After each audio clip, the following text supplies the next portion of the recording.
sa kanyang kaso. At lagi siyang nagtatanong ng timelines dahil alam naman natin sa korte ay medyo may kabagalan. Diba? Magsasagutan, ang prosecution, ang defense, maraming mga papel na kailangan ipasok at antayin ang oras. Kaya siya din ay insistent sa mga timelines niya. Pero ang sinasabi niya lagi, alam niya na mali ang ginawa, and at to the very minute na tinulak siya paakyat ng eroplano, ilang beses niya sinabi na I want to be tried in a Filipino court before a Filipino judge and a Filipino prosecutor, because he knew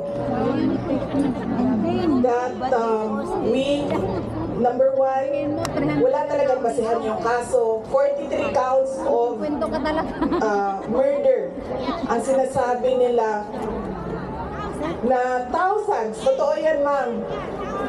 Kaya minsan naisip ko, naging kaso lang ba ito dahil sinusulat sa media na thousands ang namatay?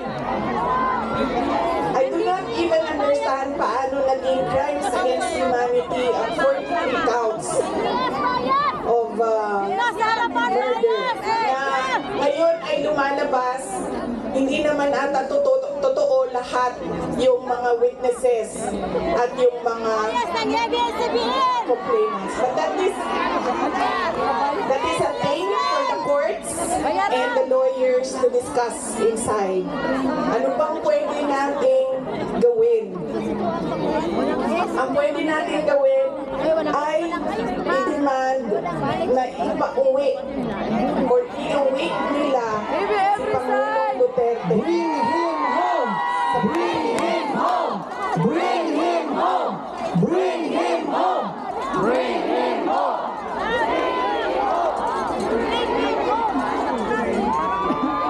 Dahil yun din ang gusto niya. Araw-araw na nandun ako, sa mga araw na nandoon ako, isa yan sa paulit-ulit niyang sinasabi, kailan mo ako mapalabas dito dahil darating ang eleksyon, mag-mayor pa ako ng syudad ng Davao. Bring him home! Bring him home! Bring him home! Bring him home! Bring him home! At yun ang gusto niya. Gusto niyang umuwi. Sinabi ko din sa kanya yon pa. Sabi ko, yung kagustuhan mo na umuwi, yan din yung katapusan ng buhay mo. Magiging Ninoy Aquino Jr. ka.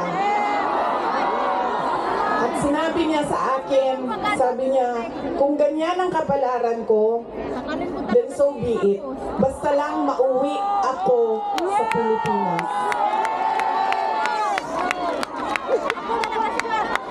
Kaya, meron man akong worry para sa kanyang safety and security, pero lagi niyang inuulit-ulit talaga, ibalik niyo ako sa Pilipinas. Bring him home! Bring him home! Bring him home! Bring him home! Nagtatanong marami, ano bang pwede magawa? Huwag natin tigilan ang panawagan sa gobyerno natin sa Pilipinas at sa lahat ng gobyerno na nakikinig at dito sa ICC na ipaalam